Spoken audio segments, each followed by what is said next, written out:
This is Heart Pocket Podcast number 354 for the 22nd of July, 2025.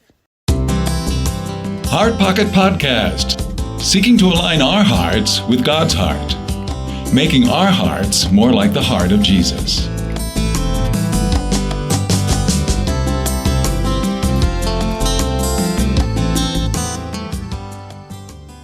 Welcome, everybody, to another episode of Heart Pocket Podcasts. I'm here with a friend of mine. His name's Albert, and believe it or not, Albert, would you introduce yourself real quick before I tell everybody what's so special about you?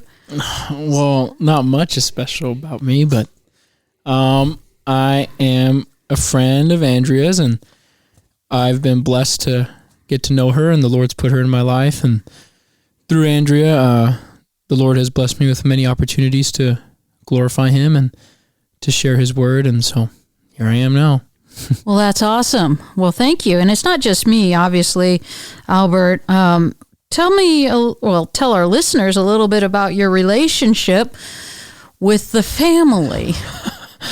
Well, he's blushing, everybody. You can't see that. Well, I am currently the fiance of Andrea's granddaughter. And, I got in touch with the family through her and through her brother Noah, who happens to be my friend. And ever since then, I guess God was just kind of setting things in order for me to be where I'm at today. And very grateful to be here and to know this family. This family's been a blessing in many ways. So. And where are you at today? Today, I just got off of working on the property. So, today I'm happy where I'm at. Yeah. Good. Okay. Well, we're happy to have you here. And so, Albert, what was your first introduction to Simply the Story? What happened? Well, I think I had a bit of a different introduction than most, as my first introduction was an advanced training, and we did it backwards with you, did we? That's right. But nevertheless, it definitely prepared me for the training that was to ensue directly afterward. And it was very interesting. I remember kind of walking in and being a bit confused at first. Well, that's normal. Yeah. For you. No, yeah. I'm sorry, for people. Okay, going backwards in STS, but anyway, go ahead. And it was very fun. Most of the time in the advanced, I kind of sat back and I guess observed a bit on how STS is meant to function, but I learned a lot, and I got poured into by a lot of the gentlemen and a lot of the women that had attended, and overall I thought it was really fun. And I remember praying prior to coming and really asking the Lord if this is if He wanted me to attend, and I think He pressed in my heart to go and attend, so I did. Okay, so it's not that you had nothing to do that week. I had work to. I don't know if you remember, I had days where I had to leave early to go to work and stuff too. But no, I think the Lord wanted me there, and I was grateful to be there. So you took off time from work, and you kind of pushed some of your schooling back to the evenings. That's right. So that really put a lot of pressure on you just to come to the training. So you came backwards. You came to the advanced first. A lot of people poured into you. Mm-hmm. You had a lot of time in the Word of God. Yes. And so you decided to come back to the regular training the next week. Why? Well, I think definitely due to the impact that the first advanced training had on me. Sure, I wasn't as hands-on as I was in the second training, but it was still such an impact to myself that I was like, well, I got to come to the next training, especially if the invitation's extended to me. So I just thought, I had to come back again. Excellent. So you came to the regular training, and what was that like for you? I want to say that at the regular training, I definitely got to be more hands-on and actually participate in STS. And it was just a blast, kind of definitely a big eye-opener, more so to the scriptures than I would have perceived them to be before. And I just had a great time. I had a great time during the advanced training. I had a great time during the training that ensued afterward, and it's only impacted my heart in a good way. So Nice. What was there any particular story that stuck out to you in those weeks, and why? The floating axe head. Everybody's favorite. Right. Which at first, ironically, I really did not like this story. Huh. I remember initially reading through it and just kind of I was like, I know so many more interesting stories. Why aren't we reading about the walls of Jericho falling or Moses and praying as his brother holds up his hands during that great war and just stuff like that. And so we dove into the Iron Axe Head, and initially reading it, I just thought, man, there are so many better stories to read than this. But then with the tribe leaders kind of guiding me and showing me the STS questions to utilize whilst reading the story, that story became one of my favorites because it was like, wow, there's just so much treasure in this story. And I felt like, man, I had severely overlooked this, and all I could think was how many other stories in God's Word have I overlooked or have I cast aside? And I'm like, oh, there's not much action here. There's not much going on. I'm going to just go ahead and move forward. All of the, I guess I'd say the treasure I missed out on. What I would argue that most people would call a bit of a simpler story. Yeah. Definitely had a lot within it. And I was very happy I was very happy afterward, being kind of like, oh, I see, in a way. Yeah, it's funny. You read a story, you go, okay, so, Elisha throws a stick in and the axe head floats and he tells the guy to pick it up. Yep, God, way to go, God. We're done with this story, right? Yeah. Yet there is a ton in that story. That happens to be one of my favorites. Of course, I have a lot of favorites, so it's really, the more I spend time in these stories, the more I go, oh my, I've never seen that before. So going back to the axe head, what are some things in the axe head story that you saw as a result of spending time using the wise counselor questions, or as you said, the STS questions? I think the number one thing that at least that I had seen was, at least for me, what stuck out was it seems that what seems to be a hopeless situation, God can still work in it. I mean, this is a dense metal that shouldn't technically float up or swim up to the surface. And so I think there's been many situations in my own life where I'm like, whoa, I'm in a rut. This is definitely hopeless. There's no way out of this.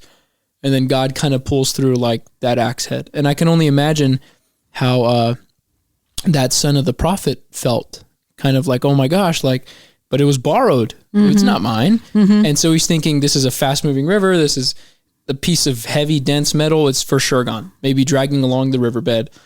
But no, the Lord pulls through and swims it up. And it's just like, man, I think I can tend to put God in a box and be like, well, if I can't do anything, and what is he going to do almost? But then reading that story, for me, I guess to sum that up would be, God can work in any situation, no matter how hopeless it may seem. And don't be too quick to put him in a box or think, well, there's no way out of this, because I think God will pull through anyway. I love what you said there. If I can't do anything, what can God do? And I know as believers, we will be quick to say God can do anything, but in reality, as people, we really struggle with trusting that God is going to do something. And I think that's a challenge we have. Yeah. So I've never seen that in that story, and I know that story. What seems hopeless, God still works in it.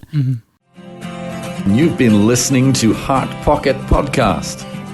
Interviews, Bible stories, in-depth discussions, stories of impact from around the world. So let me ask you a question. Do you remember the story? And it's been what? How many months since you saw it? 4. All right. So you want to give it a go, and let's see if what we remember. Tell me the story. Sure. Let's see. So then there. Yeah, go ahead. I'll give it a go. It's been a while. Do you want me to start you off? Yeah. The sons of the prophet came to Elisha and said what?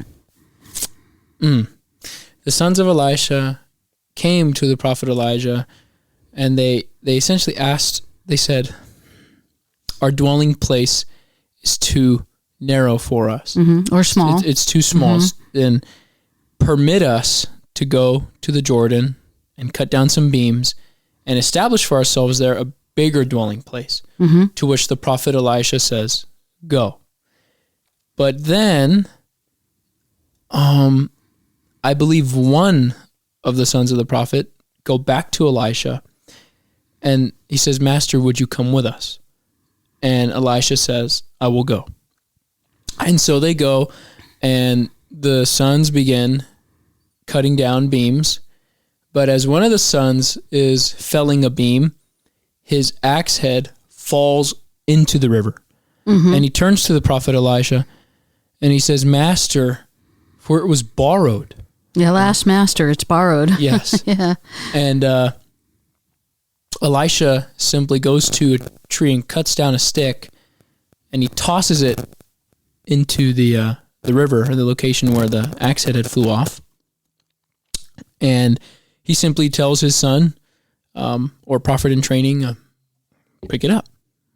And I believe that's what I remember from the story.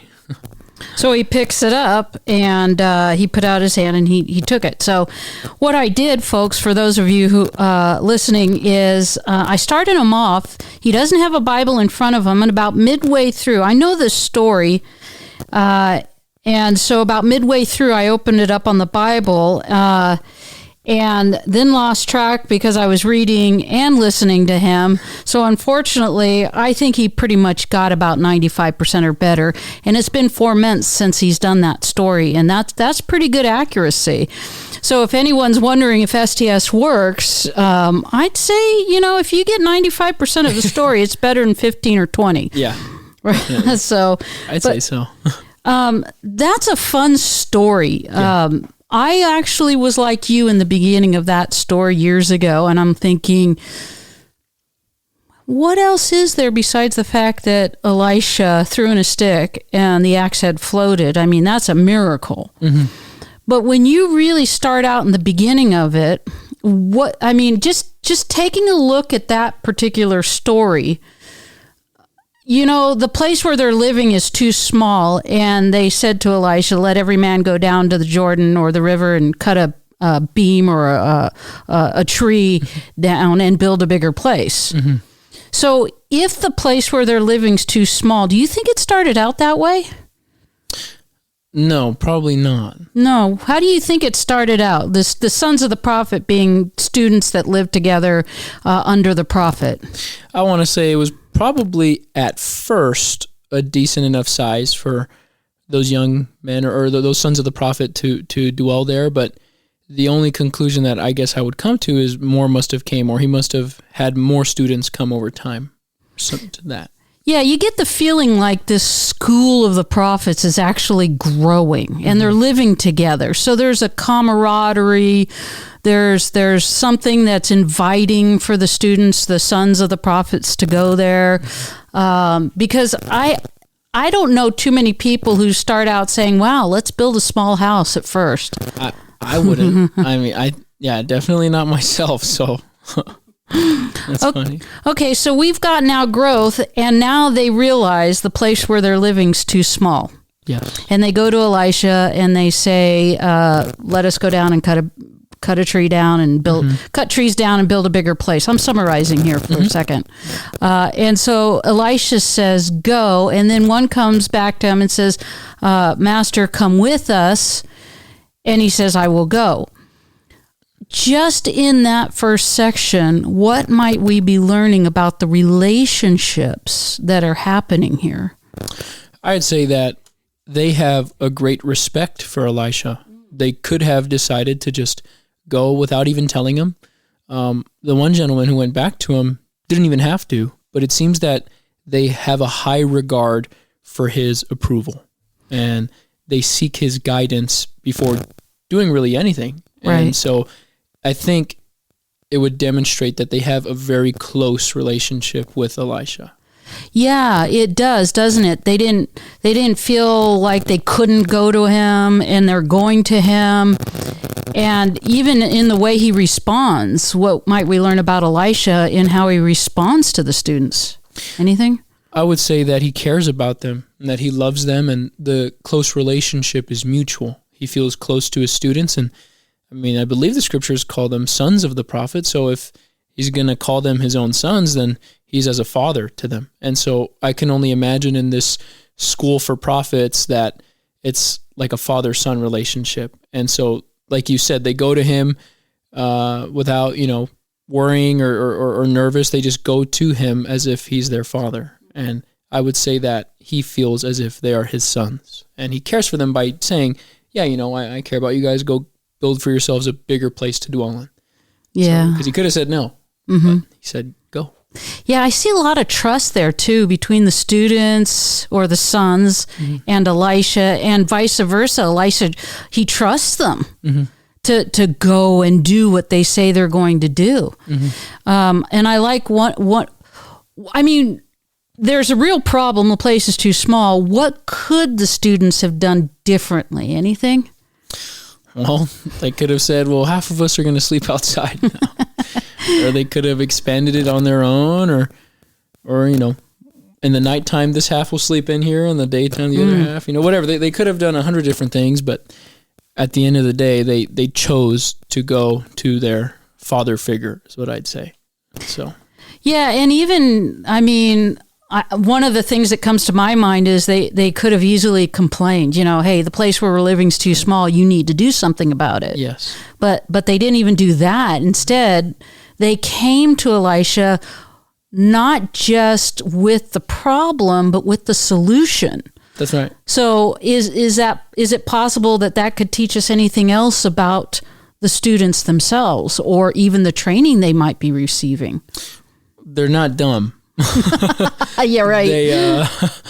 It seems that they have gathered prior to coming to Elisha, and they were like, okay, well, we don't want to, maybe they're thinking we don't want to stress him out and make him come up with a plan. What if we come with one together?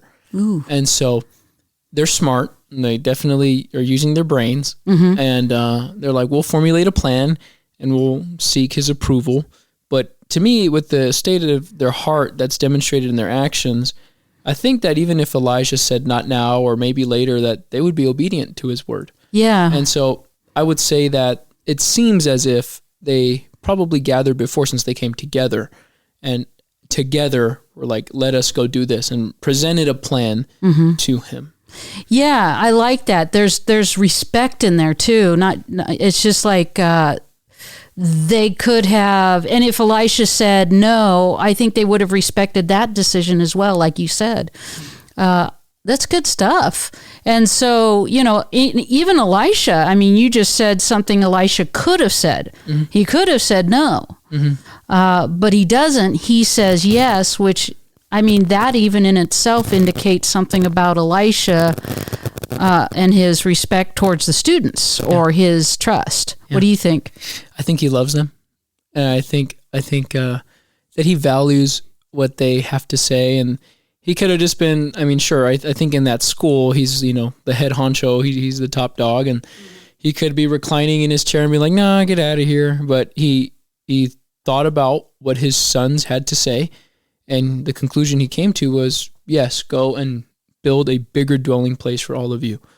And so he allowed them to do that. And I think what that makes me think about, and I never thought about this before, but reciting it now with you, is I think that that's how we ought to approach the Lord with our desires. Have an open heart and approach his throne and say, Lord, these are the desires of my heart. But ultimately, our actions ought to be based on his approval or denial or postponing, and just trusting in his plan. Whether he says, yes, no, I've got a better plan, not right now, maybe later, whatever it may be. And so that's at least what it makes me think of as well. So that's some good stuff. I love it. Tune in next week for another episode of Heart Pocket Podcast, and feel free to subscribe on iTunes. For those who wish to have more information about Simply the Story trainings, please feel free to contact the office at info@simplythestory.org or call us at 951-658-1619. You can also visit our website at simplythestory.org. And now you can watch God's story in hundreds of languages just from our simplythestory.org website. You've been listening to Heart Pocket Podcast, hiding God's Word in our heart pockets, changing the world one heart at a time. When it sings of glory, I sing the new soul. Will be the old story that I have loved so long.